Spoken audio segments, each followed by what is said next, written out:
সফলতার দেখা মিলে না। বাঁচতে হলে, সারভাইভ করতে হলে, টিকে থাকতে হলে আপনাকে পরিশ্রম করতে হবে। এই পৃথিবীতে কেউ কাউকে জায়গা করে দেয় না, এখানে জায়গা করে নিতে হয়, ঠিক কিনা বলেন? আপনি যদি পরিশ্রম করেন, পরিশ্রমে যে ঘাম ঝরে শরীর থেকে, পরিশ্রমের ঘামে জন্ম নেয় সফলতার বীজ। আপনি যখন হাড় ভাঙ্গা পরিশ্রম করবেন, এই পরিশ্রমে যে লোনা পানি বেরোবে, যে ঘাম বেরোবে, এই ঘামেই জন্ম নেয় সফলতার বীজ।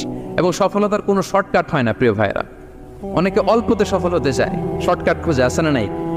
না, সফলতার জন্য আপনাকে লং কাটে যেতে হবে। ওখানে কোনো লিফট থাকে না, সিঁড়ি বেয়ে উঠতে হয়। অনেকে চায় যে সফলতার লিফটে উঠবো, সুইচ চাপবো, সাকসেসফুল ইন লাইফ। না, এত সহজ না, আপনাকে সিঁড়ি বেয়ে উঠতে হবে। তাহলে পরিশ্রমের কোনো বিকল্প নেই। এই দুনিয়াটা হচ্ছে পরিশ্রমের জায়গা, সংগ্রামের জায়গা। আপনি সফল হতে হলে আপনাকে পরিশ্রম করতে